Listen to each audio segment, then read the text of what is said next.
Within North Devon, we haven't got any grant-free affordable housing that's met any of the ratings. Obviously, we mentioned that the Oak Meadow development had public subsidy into it. Anything that's got housing corporation subsidy or any other public subsidy must achieve either an Eco Homes Very Good since 2006 or Code Level 3 of Sustainable Homes from 2008.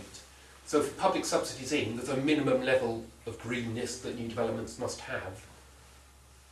But grant-free ones, in other words, where the developer's providing 25%, we've not had anything that's achieved any rating anywhere. So because it's costing more, the developers just aren't willing to do it. What were those ratings that are required if there is money in it? Oh yeah, we've got Eco Homes Very Good, and I understand that's been in place since about 2006, but will be superseded by Code Level 3 in the Code for Sustainable Homes from 2008. I'm not exactly sure of the dates, but that's the gist of how it's going to work. We're told that all homes, not just the affordables, have to be Code Level 3 by 2010. Again, I'll see that when it happens. When you say all homes, but that's not new builds, that's every... Yeah, I understand it. That will be the pledge from the government that it will be, well, that will be all new homes. That's my understanding of it. Because at the moment we're saying anything with public subsidy has to be Code Level 3 now. So it will be all new homes. Yeah, all new homes will be Code Level 3. Yeah, existing dwellings as a planning department or as a council we've got no control over. They're for the private individual who put the insulation or whatever in. We can't do anything about existing housing stock, which makes up sort of 95–99% of the housing.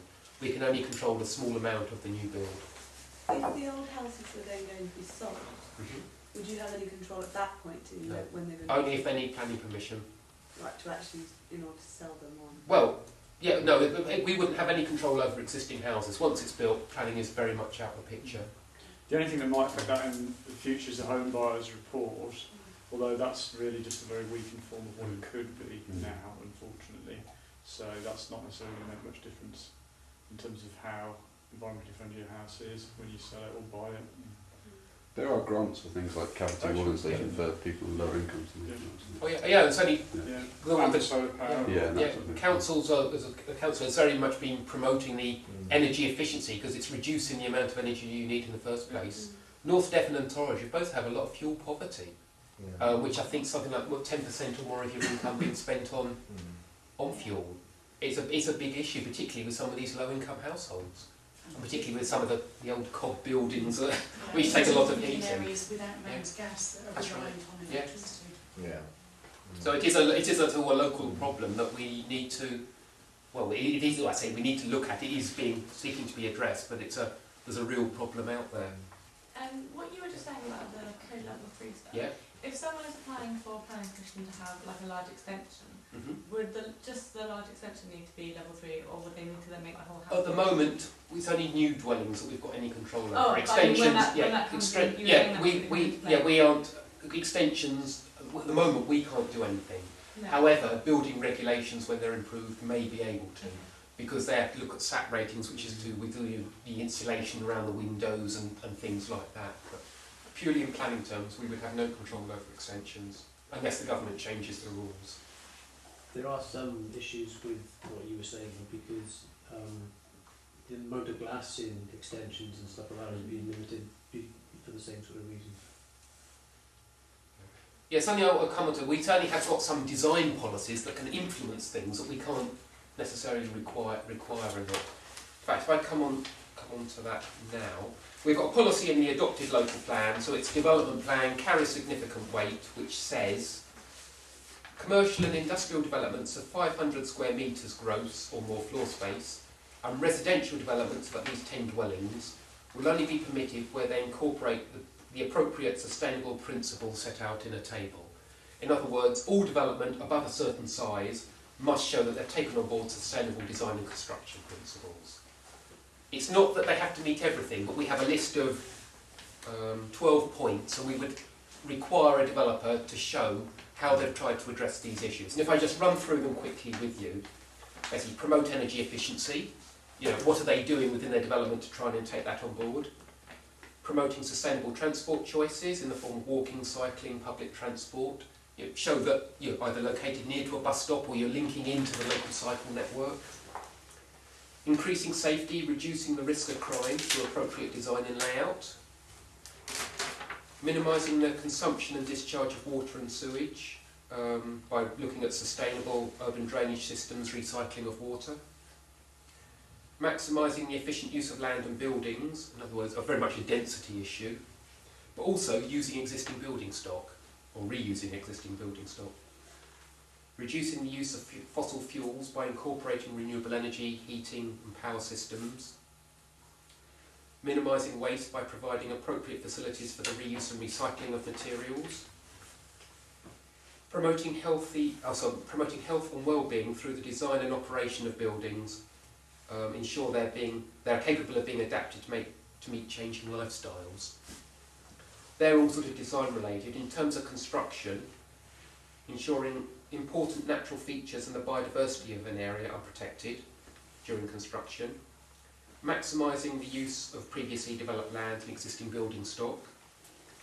Minimising the generation of waste through its reuse and recycling during demolition and construction. And using locally sourced and sustainable materials from low embodied energy products. So there's a whole range of things that we would expect developers to show that they've taken on board. They won't all do all of them, because if it's a greenfield site, for example, there's not going to be any sort of demolition waste to try and clear. Some things they won't be able to do anything about anyway, but it's a requirement of all developments they've shown that they've tried to take these issues on board. And if they don't, then the application can be refused. That's what it boils down to. We've got a fairly innovative policy regarding on-site renewable energy. It was the first one in the southwest, although we can't claim to be the first in the country.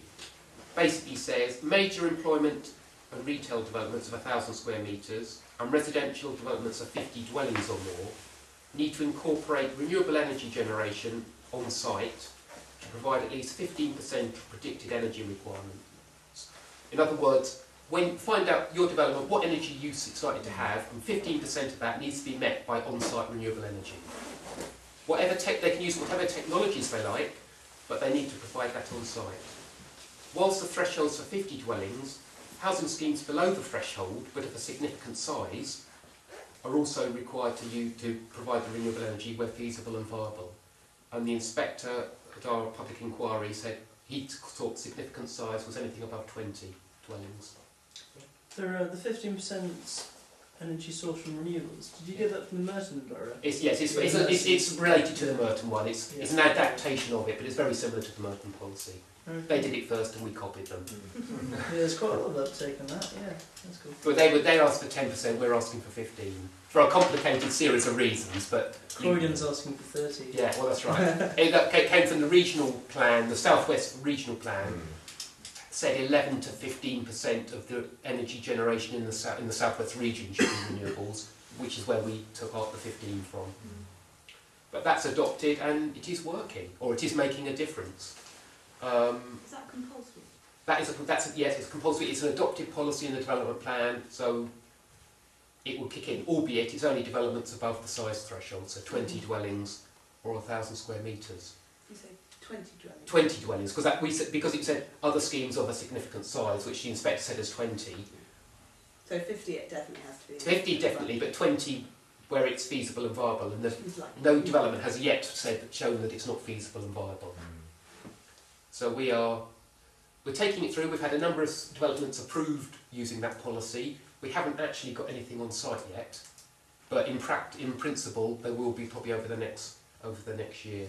Big Sainsbury's extension in Barnstable was the first one to be built, but for some reason or another they failed to incorporate the renewable energy, so it's an ongoing enforcement case. They've got more money than the council, so you lose. Yeah, that's right. Well, I'm sorry to be I can go into it if you want, but it's a complicated issue. They had a store, I think it was something like 7,000 square metres, and the extension was another 2,500 square metres, so it's about another third.